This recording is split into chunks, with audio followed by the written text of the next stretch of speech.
Can you believe we have reached the end of Module 1? How was your experience studying graphic design at Shaw Academy for the last couple of weeks? Hopefully you have gained a lot of new knowledge that will aid you in your journey ahead. Our last lesson for Module 1 is all about working with multiple pages in Adobe InDesign. An interesting fact to stir your curiosity in graphic design even more is that according to the Bureau of Labor Statistics, there will be an increase in the demand for graphic designers in the next decade. Since it is more accessible to start a business and these businesses are more dependent on the internet and specifically social media as well. In our later modules, we will explore the topic of creating for social media. I hope to see you in these modules. You've gotten this far, so make it count. Jim Rohn was an entrepreneur, author, and motivational speaker. He stated something I believe we all struggle with. If you really want to do something, you will find a way.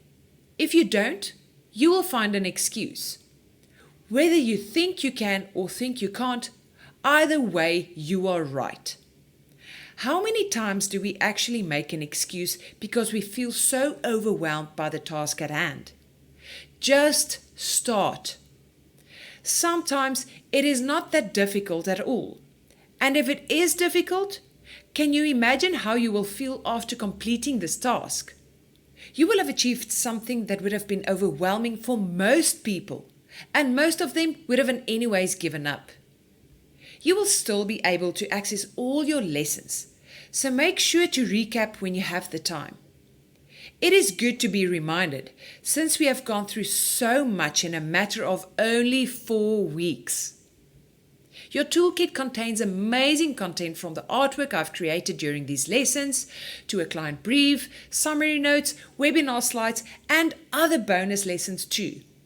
You can locate it under the Resources tab.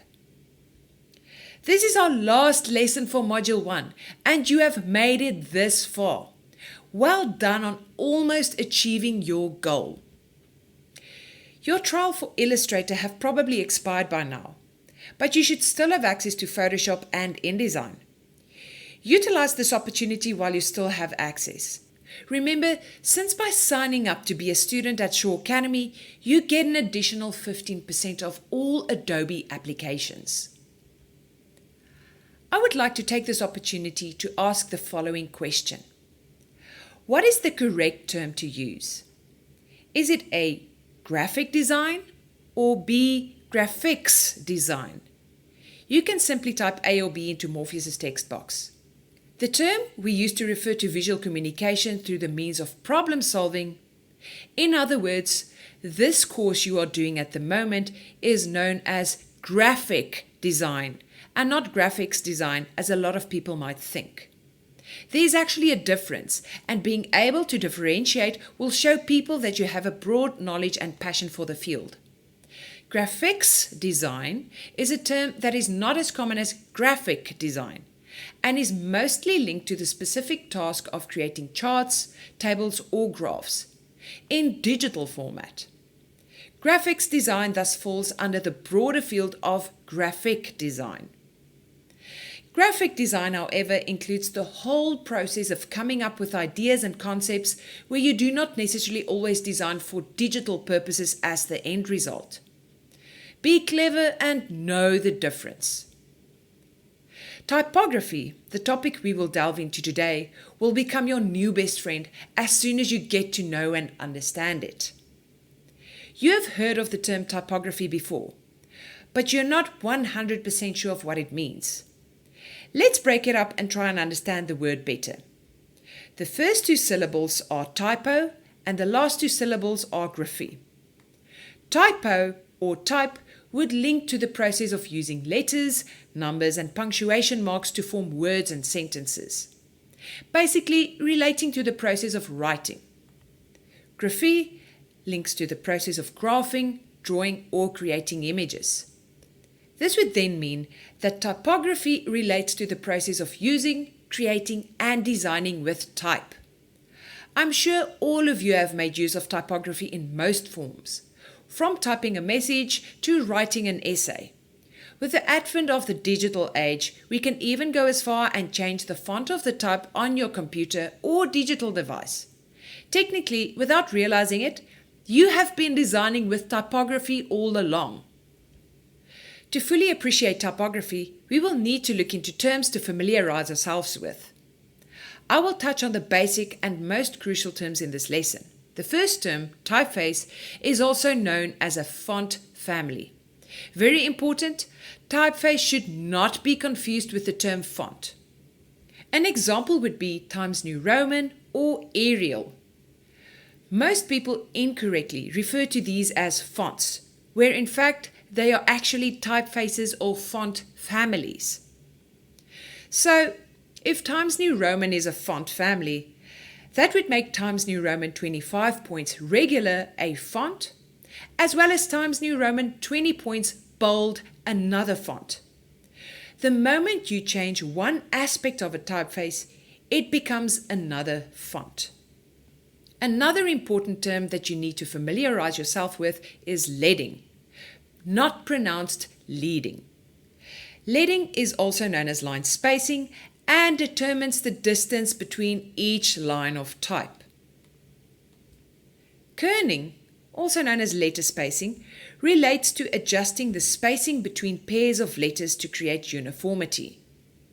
An example can be the letters T and I in the word time. By simply moving the T and I closer together, it creates uniformity within the word.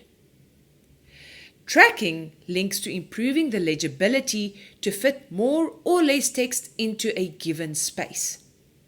It is usually applied to a block of text as a whole and not just single letters, unlike kerning. You will mostly make use of tracking when designing. Hyphenation is when a word gets cut off due to its length and position. Apply hyphenation only to your body copy and not to your headings, subheadings, or contact details. Now that you have a good knowledge of typography and graphic design, I want to discuss some mistakes a lot of people make that you should avoid at all costs. A lot of these mistakes link to the use of type, so pay careful attention. There is no excuse to make these mistakes once you are informed, so avoid them at all costs. The first mistake is poor use of typefaces. I will show you examples of orphans and widows when designing with type, and we will learn what a river in graphic design terms are, and also how to avoid them. The fourth mistake you will be familiar with by now is having no margins. Mistake number 5 is having a cluttered or busy background, and mistake 6 is making use of corny borders and bullets. Our third last mistake you're also familiar with is stretching or distorting your images. The second last mistake, which we also discussed in lesson 1, is to try and fill all spaces.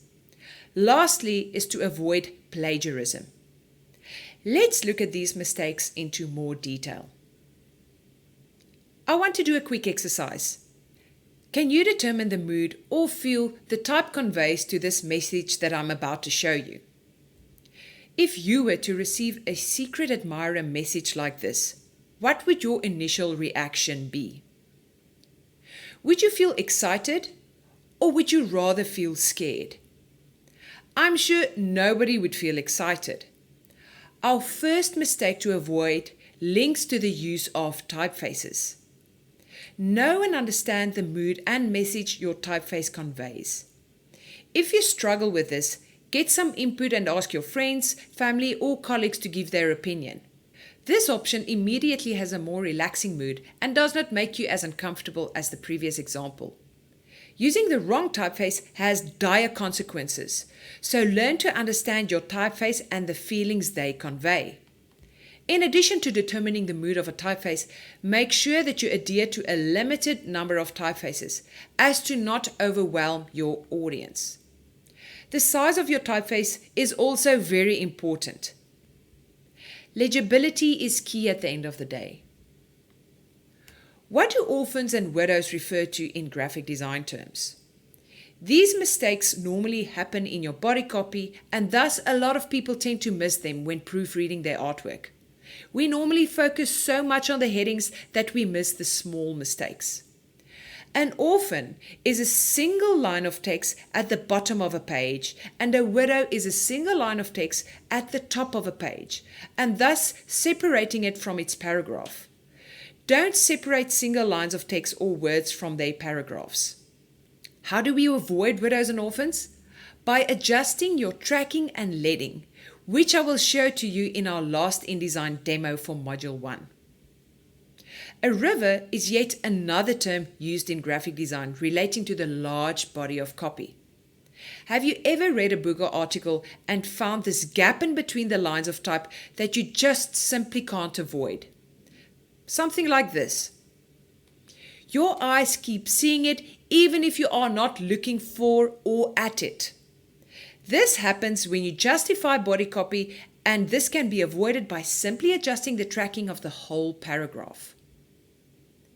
As I've been saying since the start of this module, having very narrow or even no margins is the first sign to identify an amateur designer. The reason why this should be avoided is that it can cut off valuable information, especially when you print a document. Also, leaving white spaces around your edges make the document seem less cluttered. A cluttered background refers to any distracting background that equally competes for attention. Your background should be, as its name implies, in the background. Ask yourself whether it has any value to bring to your artwork, and if you can't think of any reason, rather have no background. A border's goal is to enhance certain elements. Having a big, fat, or corny border will certainly not draw attention to the content inside of it. Corny bullets like lightning strike symbols, smiley faces, or peace signs will also scream amateur, so please avoid them. As with corny borders, they are selfish in that they do not draw attention to the point they are trying to make, but rather draw attention to themselves. Keep it simple and stick to plain hyphens, dots, or small squares when it comes to bullets. I don't think I have to elaborate too much on this mistake, as we have been learning how to avoid it since the get-go of this module. Just don't warp, distort, or stretch your images ever. The reason why people tend to add elements into every open space they can find is their fear of white space.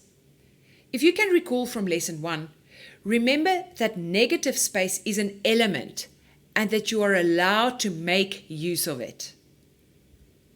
The last mistake is one that can cost you your name, and you can even end up in jail. Simply using Google Images or any other website to get access to images to add to your design is illegal.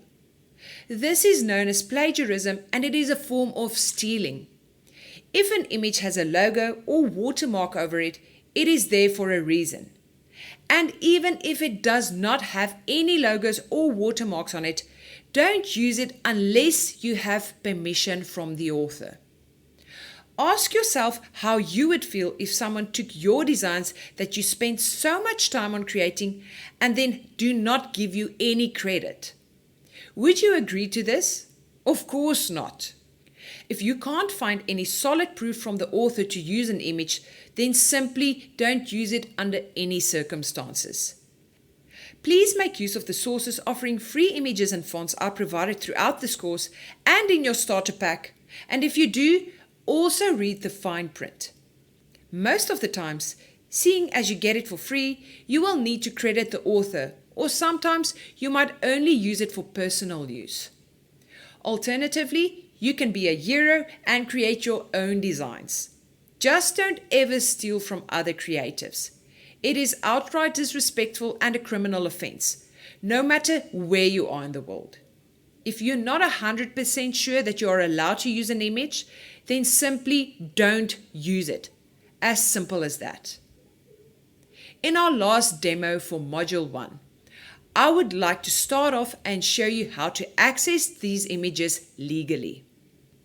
I feel that it is a topic that needs a lot more attention, as most beginners don't even realize that they are plagiarizing. I will be designing a brochure today, and I will be making use of the same details we used to create Fred's coffee flyer. But instead of having it all fit into one page, we will have a cover page, 2 inside pages, and a back cover page. You're more than welcome to use those details, and it is uploaded to your starter pack as well. Let's head on over to your internet browser first. The website I'm using in this demo is called FreePick. Like I mentioned earlier, there are numerous other websites where you can download free content to use. You can access these links from your starter pack. I'm simply going to open up my internet browser. I'm using Firefox, but you can use Chrome or Safari or any other browser that you're familiar with, and type in freepick.com, search. I'm going to minimize this at the moment as I would like to create a brochure. This is the brochure that I created initially. So we're going to try and recreate this. As you can see, I've got a top page or my front cover, an inside left and right page, and the back cover, 4 pages. This is an A5 booklet or brochure. So to do this, I'm going to simply click on File and New, Document. I'm going to select Print, View All Presets, select A5, change my unit of measurement to millimeters, keep my orientation on portrait format.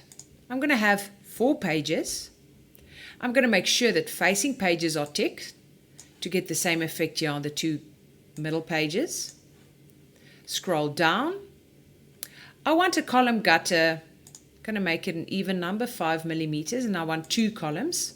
If you can recall, when we did the Works Every Time layout, your column should be anything between 5 and 12 centimeters. This is approximately 2 by 5 inches. So that's the general rule for the column width. I'm going to move over to my margins, which are very important. As you know, margins need to be generous. Again, I'm just making it an even number. And my bleed, you know what your bleed should be by now, 3 millimeters if I want to print this document. Once you're happy, you can click Create. And I've got my document here. So these are just guides and they're not going to print. So you can ignore them if you're not going to use them. For the first page, I won't be making use of my guides, my column guides.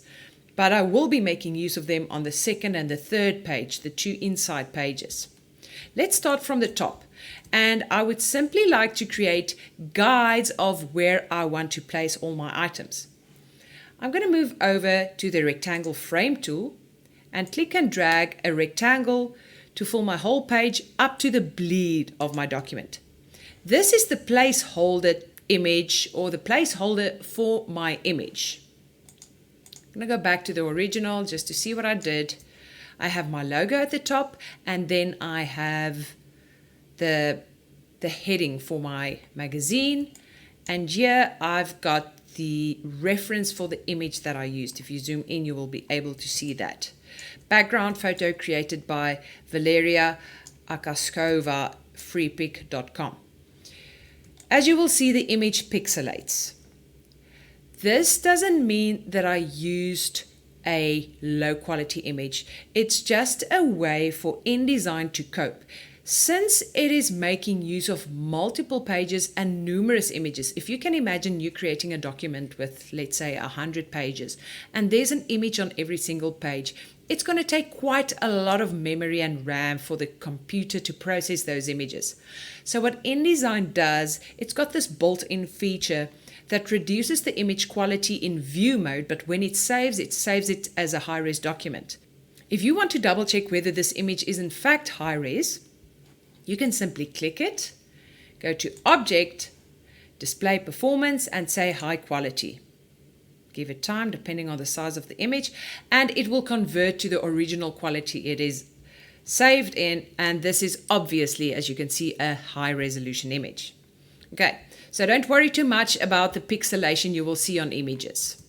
I'm going to go to FreePick. I'm going to type coffee in the search bar. Wait for it to load. Scroll down. I know this image was on the first page somewhere. Just need to locate it. There it is. I just rotated it. You can click on download free download. So there is an option where you can have the premium download. Then you don't need to attribute or credit the authors, and you can download as many images as you want.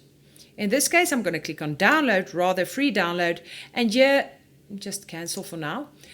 Here it will ask you to copy and attribute the source. If you can read web coding, you will see this is a code that you would type in if you are creating a document in a website. So this will be a link. If you print it, you can delete this first part. I'll show you how to do this now. So currently, this girl is crying. If I click on copy and attribute, she's going to smile.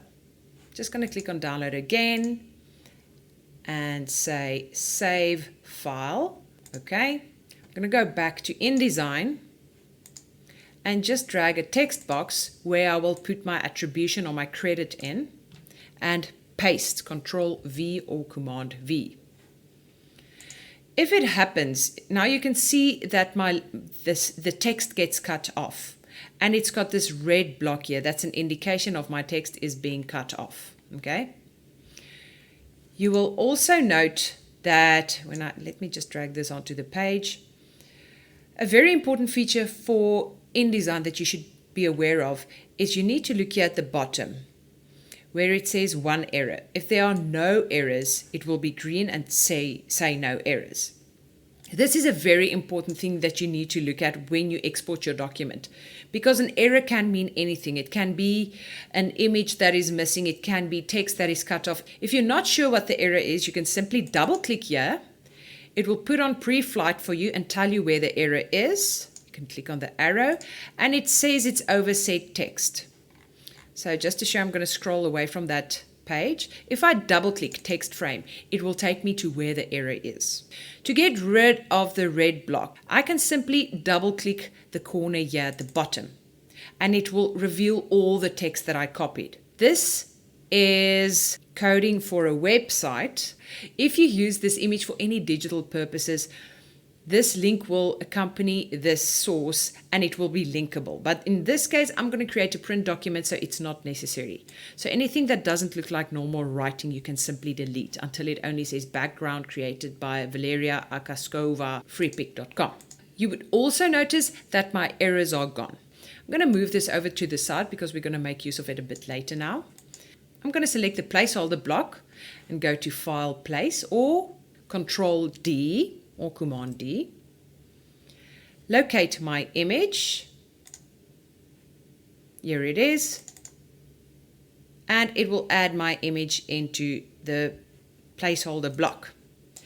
To fit it into my image, I can go to Fit Content Proportionally or Fit Frame Proportionally. This one's not going to work, so I'm rather going to click on Fit Frame Proportionally. And I rotated my image because of the way we read from left to right, top to bottom. So I want to entice people with my image on the left first. They're going to read on the right and then move down. Next, I would like to add my logo. I've got Illustrator opened up already. I'm going to select the whole logo, copy, go over to InDesign again and paste. Resize by holding in Shift. Move it over. Going to keep it within my margins to play it safe. And now, how do I preview this without the guides? We press W on the keyboard.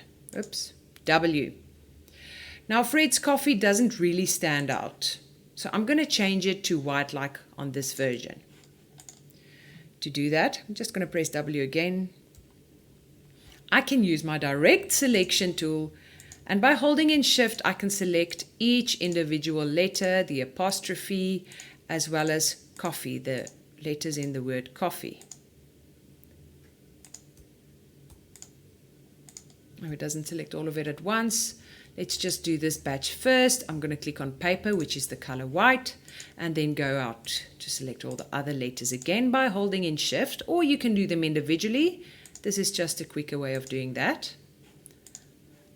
And sometimes it doesn't work. I don't know why InDesign does that. So we've got our logo here at the top. And underneath we have a guide to awesome coffee. So that's the title of our magazine or brochure. I'm going to create a text block by clicking and dragging using the type tool and typing the wording, a guide to awesome coffee. A guide to awesome coffee. Ooh, almost closed that. Be careful of pressing the close button. Guide to awesome coffee. To change my type in this type block, you can either change it here at the top. If I double click and highlight everything, you will see all the type options appear.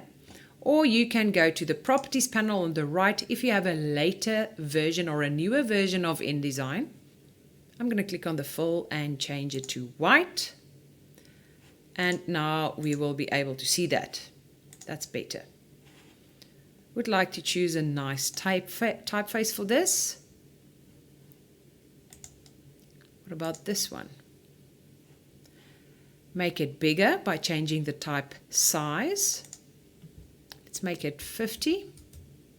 Oh, that's too big. 40. And I'm going to align it to the right by going to the paragraph panel here at the bottom and say align right, so that it fits into the right guide here. Maybe move it slightly down. Now, just to show you how powerful we can work with when it comes to tracking and kerning, or tracking specifically, that I taught you earlier in the lesson, I can highlight the word coffee. Go to my tracking option here, this one. Let's make our tracking 100. And you will see it will start to space the letters even further away from each other. Let's make it 180 so that it aligns with coffee. 170 maybe. That looks better. So this is how we make use of the tracking function. If you notice that letters that are spaced further away from each other seems a bit more sophisticated and modern. So let's do this with the whole title. And I'm going to change it. Let's make everything 100. So highlighting the whole title, going back to my tracking, I'm going to type 100. And this happens and we get the red square with the one error. So it means that my text box is too small for all my text. So I can just drag it bigger. Like that. That looks awesome. Cool. Next, I'm going to put my reference or my credit for the image on here. I'm going to change it to white as well. So I'm going to highlight my text first. Just be careful. If you don't highlight your text and you click here and you want to fill it with a different color, it's going to fill the text block and not your text. Okay, Control Z. So highlight your text first, double click on fill here at the right or here at the top or here on the left and change it to white.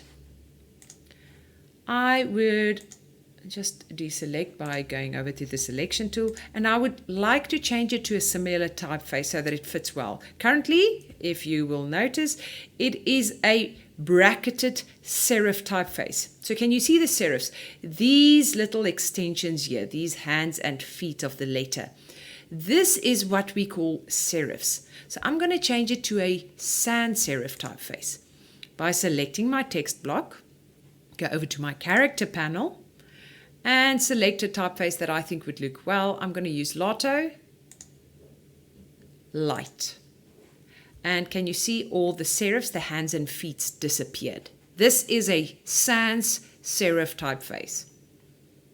I'm going to make it slightly smaller because obviously this is not important. If you think about the type hierarchy, this is the least important element on this. We just want to credit the author or creator of this image so that if someone views our artwork and they really like this image, they know where to find it and the author gets accreditation for that.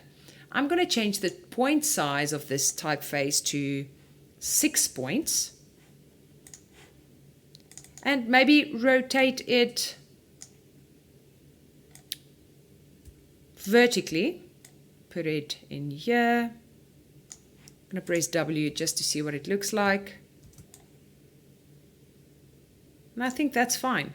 If it's still too prominent, I would like to change the opacity and make it slightly lighter. So you can either go here at the top where it says opacity, or here under your properties panel, which is this cube icon that says properties, and change the opacity to, let's make it 70%.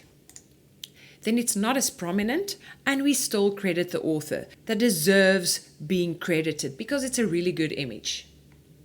Okay, remember to keep on saving. So the first thing that I'm going to do after I've finished creating my cover page is go to File, Save As, and I have my brochure here. I'm going to say brochure 2 because I already have it there, and click Save. And it's saved. Always check that you have no errors. Okay, let's go over to the second page, pressing W again so that I can view my guides. I'm going to go over to the original created version. This is what I mean when you don't just type to convey a message or to communicate, but you type with design in mind. So you can see that I've actually designed with type with only this one sentence. We have barista style tips in one font, to impress your in another font, and mates in another font. They are, however, all in the same typeface. Does that make sense? Does everybody understand the difference between a font and a typeface? If you don't, please make an effort to understand this. So I'm going to repeat again. This whole heading is one typeface, but they are all in different fonts because we changed the style and the size of the typeface. So technically this is a font family, and this individual line is a font. Here is another font, and this is also another font. Okay, everybody with me? So I'm going to type barista style tips to impress your mates. I'm going to take my type tool and type in all caps barista style tips to impress your mates. Tips to impress your mates. Okay. I'm going to have barista style in one line, to impress your mates in another line, or to impress you in another line. I'm going to get rid of mates and rather put it in its own text box. So I'm going to drag this text box smaller, create another text box and type mates again. See, you have the freedom to adjust and resize your text boxes. That's really nice. I would like to change the typeface to the same typeface I used on the cover, which is Bebas New. By holding in Shift and having your selection tool selected, you can select both type boxes. So Shift, I've got both selected, and change it to scroll up. You will also notice that I use very simplistic typefaces. This typeface I'm using at the moment, this Bebas New, is my decorative typeface that I'm making use of, but it's still very simple. We want to keep it classy and simplistic. I'm going to zoom in so that you can see slightly more. Oops, be careful when pressing space bar when you want to move around and you've got your type tool activated. Click and drag to highlight the first line. I'm going to make it bigger, let's say 40. Now, instead of pressing space bar in between each letter, which is a big no, if you ever do that in graphic design and I catch you, I will slap you on the hand. Please don't do that. We're going to rather highlight the whole type line. Go over to our tracking function, which you're going to love, by the way. I'm going to change it to 100. I want to fit it up to the edge of the margin here, so let's make it 120. No, maybe 150 until it fits in nicely. Make it 140. Okay, 145. Oh no, 142. Great. To impress you, I would like to make it bigger, but not as big as barista style tips because I feel this has got more meaning to it. And let's make it 30. or 25, and adjust the tracking as well. The spacing, it just looks a bit more impressive. And I'm going to make mates really big because these are tips that you would want to share with your friends and they're going to think you are a barista. Let's make it 70. Oh, what happens? Did you see it disappeared? Because my type is too big for my text column and I've got the red block that appeared and also the one error that appeared. So by simply double clicking the corner, it will reveal all my type. I'm going to make it a bit bigger because I would like to add some tracking here. Make it 100. 100 is always a good number for tracking to really see the difference. I'm going to move it slightly up so that it aligns with the top of my second line of type. Like that. Barista style tips to impress your mates. How does that look? I mean, we just designed with type. Very simple. The only tools we used were sizing the type with the size tool and tracking. That is all. Awesome. Next, I would like to add an image. I've got my 2 columns of text. By the way, they're not equal in width because I added another image here and it took up some space of the second column. And on the right hand side, I've got an image at the top. Can you see the Works Every Time layout at play here? We entice our reader by giving them an interesting topic and designing with type to make it even more interesting. We had a nice image. We've added 2 columns of text, which creates the illusion of reading less. Remember, people don't really like to read. So if you can make it seem that they're reading less, bonus. So that's why I've created 2 columns and also added this image in between. And also, if you don't have enough text, then add some images just to fill that space. But we still need enough negative space. So I'm going to create my guides or my placeholder boxes first before I continue. Go to my rectangle frame tool. Click and drag from my bleed to the center of my page. And next I'm going to create a text block by using the type tool and do the same as with the rectangle tool, but this time I'm creating a text block. Okay, I'm going to copy this one because I want them to be the same size, and maybe if I fit the text in here, I don't need to make the left text box thinner than or narrower than the right text box. We'll get there now. And on the right hand side, I've got a big image I designed with type here. I've got some text and a logo that helps you or that guides your eye to exit the page. Works every time layout. It does really work every time. So I've got my big image here at the top. Extend it over your page onto your bleed. I've got my text box here. Leave some space for my logo. Okay, so I can start designing. Selecting this text box, I'm going to go to Place. So File, Place or Control D. Select my second image.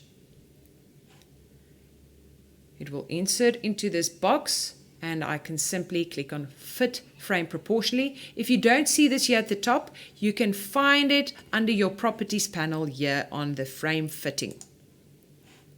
Cool. Next, I would like to copy my type. So like I said, you will find the document with this type in your starter pack.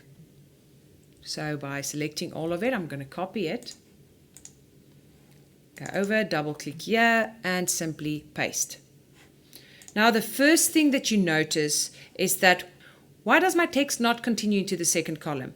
It's because I didn't link these 2 columns. So before you paste any body copy into these columns, undo, go over to your move tool, select the first column and you'll see this square here in the bottom right corner, not this one here on the edge, but just on top of it there's a slightly bigger square. So you can click on that and your cursor will change into this like type icon and you can click on the second column until it turns into a lock or a chain and nothing will happen. But watch now what happens. So now I'm going to copy my type again. Go over to my new design and paste. And you will see that my type overflows into the second column. So that's how you connect two columns of type into each other.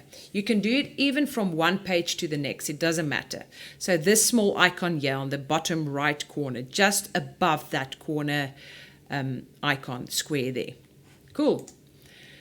I'm going to add another image there. I'm going to drag the placeholder box for it. I'll show you now what I'm going to do. Let's make it square. So to retain its proportions to square, you can hold in Shift. I'm going to go to place with my box selected, Control D. I'm going to select my image. It will place, it's too big, and I'm simply going to click on Fit Frame or Full Frame Proportionally. Now, as you will know, if I move this over, my text is still in the way. So I can click on my text. And here at the top, where it says Wrap Around Bounding Box,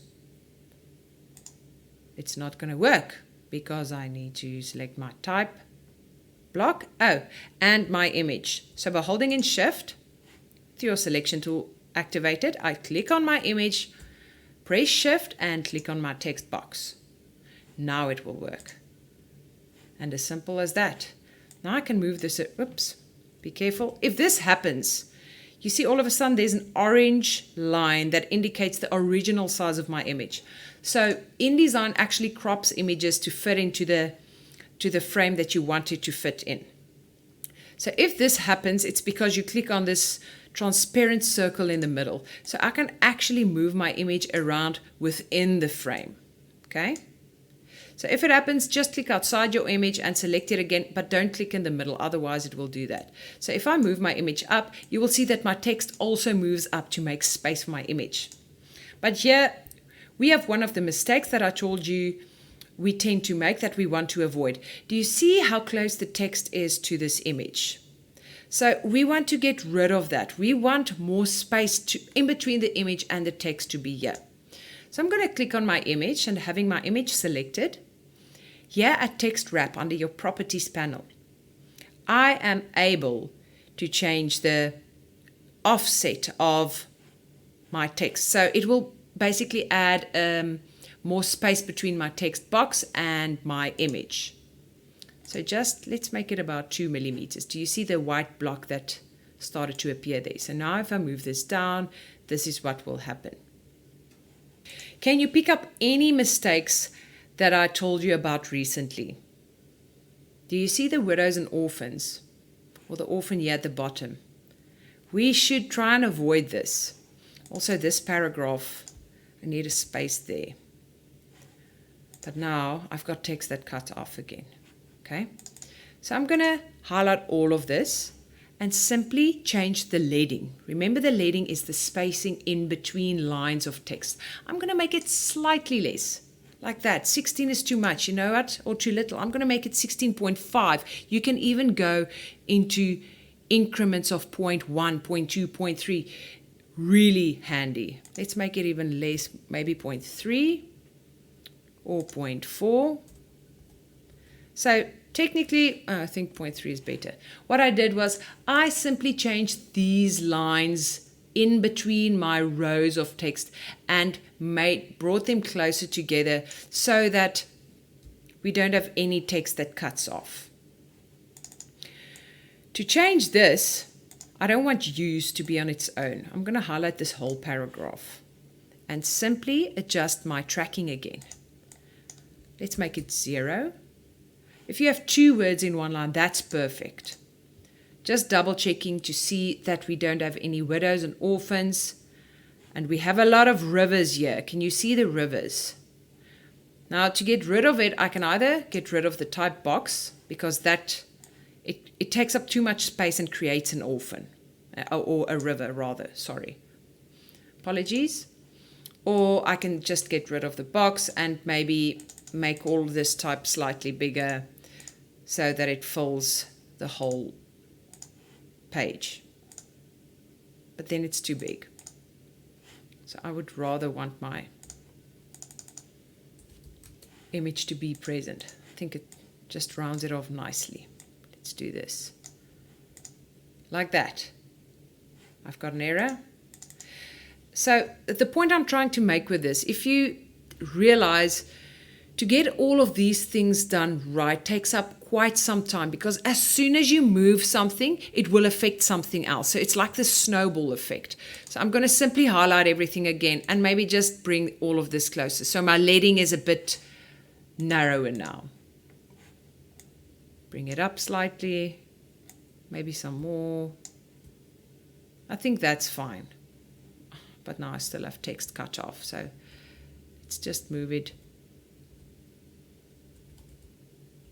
I think that will do. Okay. So the next step, always save Control S or Command S, just in case your computer crashes. I need to reference these images. So every time you go into your internet browser, I'm going to close this, you search for an image and you download it, any image. Once you click download and it downloads, always copy this link, okay? And paste it in your source, wherever it is. So if I already copied these links, I'm simply going to copy them from here. Just because I'm not going to download the images for a second time. And just put them here. No text wrap.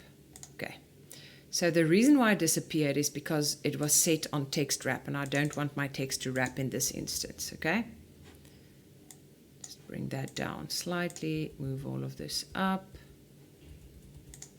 Let's see, it's close enough, it won't cut off. Okay, I'm going to move over to my second page. We're almost done. There's an image I've designed with type, and I've got some other info here, and I've got the letter mark of my logo. Select my text type frame or my image frame. Go to Control D to place and fit it proportionally. Okay, then my other text that I've got here, highlight everything and copy it. Because I only have one text box here, I don't need to link it to another text box. So I'm just going to paste everything in there. And change the type size and font to fit the rest of my document. So the typeface I used in this instance was Lato, and I've got it on Lato here. Let's make it slightly bigger, like that. This is the hyphenation part, okay? So your heading should never hyphenate, but your body copy can hyphenate. Do you see the hyphenation here? Must hyphen have. That's fine. We can get rid of hyphenation by selecting the desired document or text frame. Go down to paragraph here and to untick hyphen. That is a hyphened word. But if you see, if I tick hyphen, it will add a hyphen in between these letters. So I don't like to hyphenate by using the paragraph function, because it technically doesn't always hyphenate the words in the correct spaces. So rather hyphenate it yourself if you wanted to. I'm going to go over to Illustrator, copy my letter mark only, go over to InDesign again and paste it. Move it here, holding Shift to resize it. I'm going to move this slightly, make this text box smaller to have more space for my logo. Make it bigger. Now my text gets cut off. I can simply make it slightly smaller. Maybe make the leading more so that it fits in nicely. Look at that. Amazing. What do you think? Move it down. Yes, there was not enough space here at the top. But I like this. Oh, we are forgetting the heading that says, did you know, with a big question mark that's tilted. So I'm going to drag a text box and type in, did you know? Change the typeface by highlighting everything, going over to the eyedropper tool and selecting the desired typeface here. It disappeared because my text box is too small, so double click, it's activated. I currently don't like the leading that's taking place here. There's too much space for me for a heading between did you and no. So I'm going to change my leading here. Let's make it 40. Oh, it's way too little. Let's make it 55. That looks amazing. And maybe make my type 60. Maybe make this 50. I think that looks good. And then drag another text box by using the type tool. Type a question mark. Highlight the question mark. Go over to my eyedropper tool. Select did you know. To select the same typeface. And let's resize this question mark to 150. Yes. How do I change the color of the question mark to the same of the crown? Want to take a guess? I'm going to use the eyedropper tool, yes. So I highlight it again, take my eyedropper tool and click on the crown. Easy as that. Move it over and maybe rotate it slightly like this. But now it's hiding the letter U, O and U. So I can right click it and say arrange, send backward. Move it up with the arrow keys on my keyboard slightly.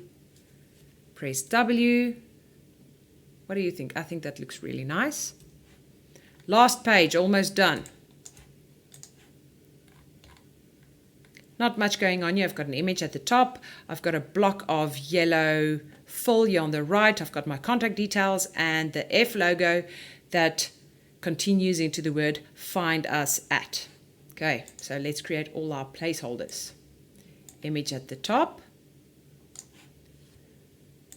Image here. Or the block of text.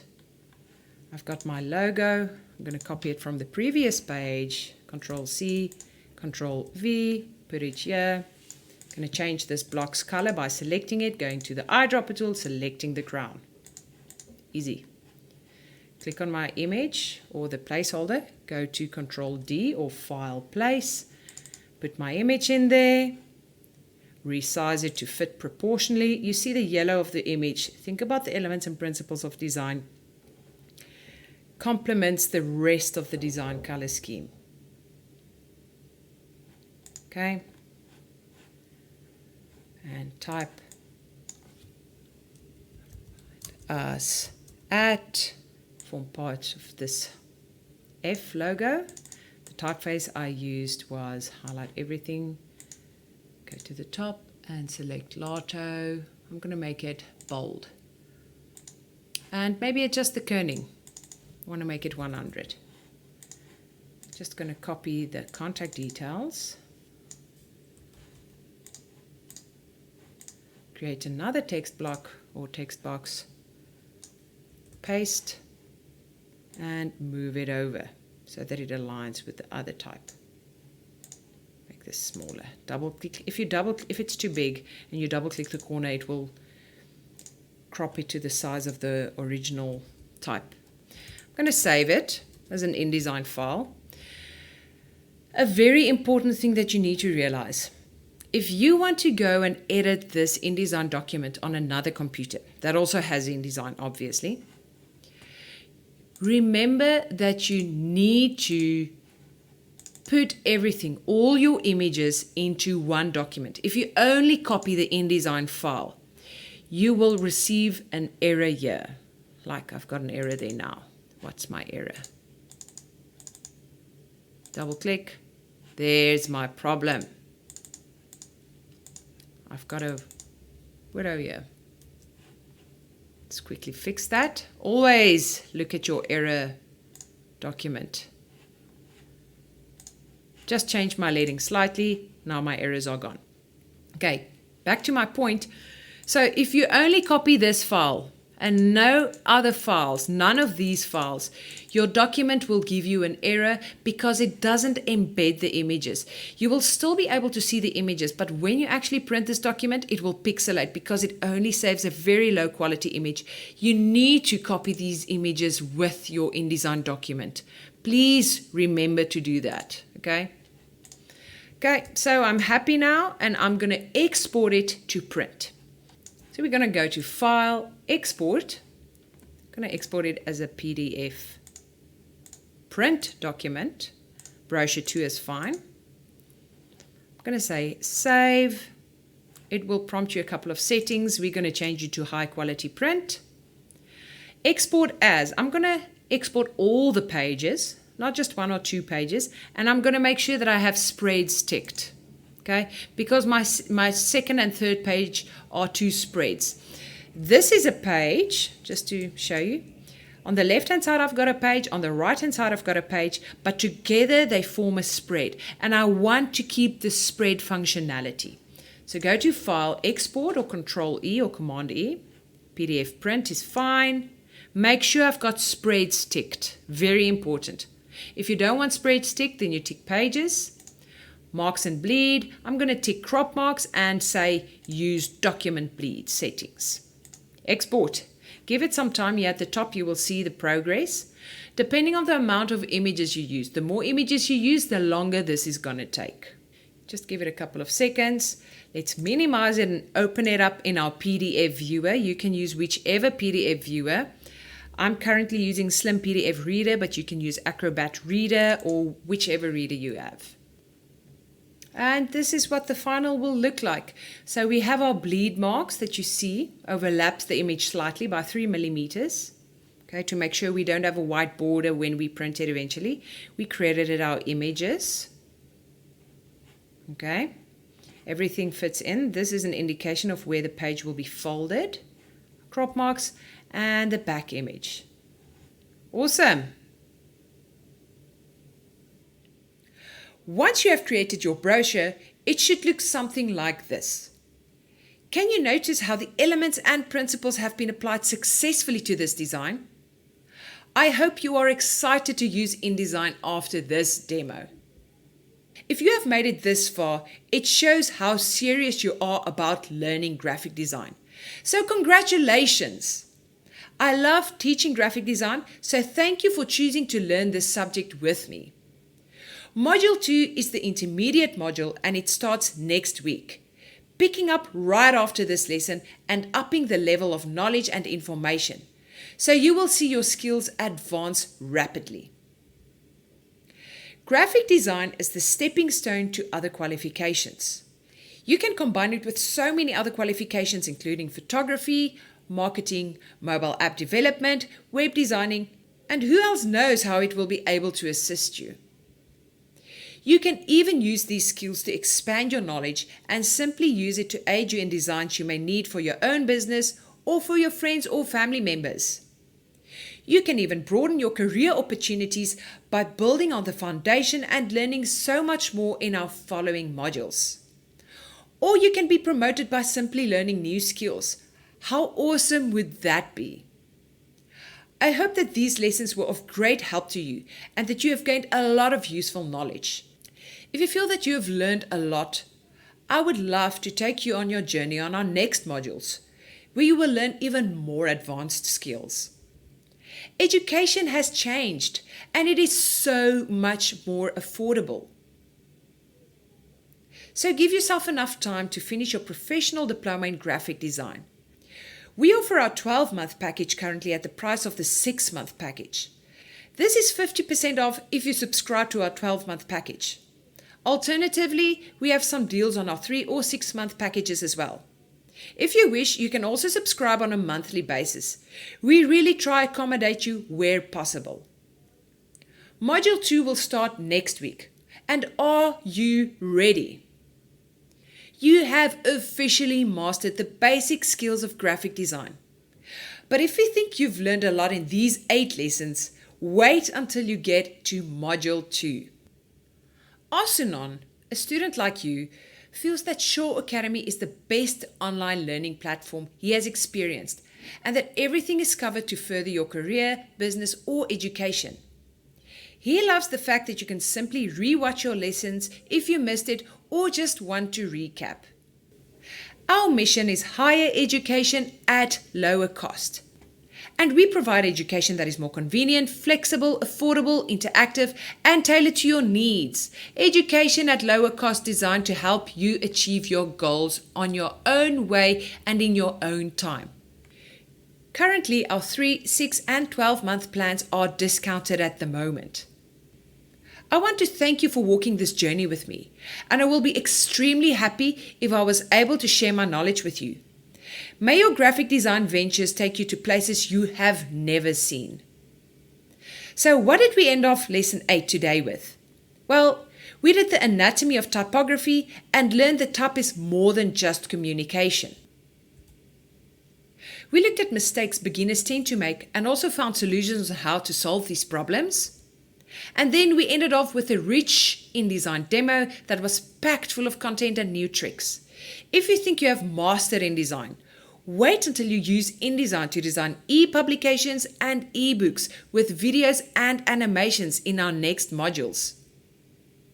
You have officially completed Module 1 and you are one step closer to obtain your professional diploma in graphic design.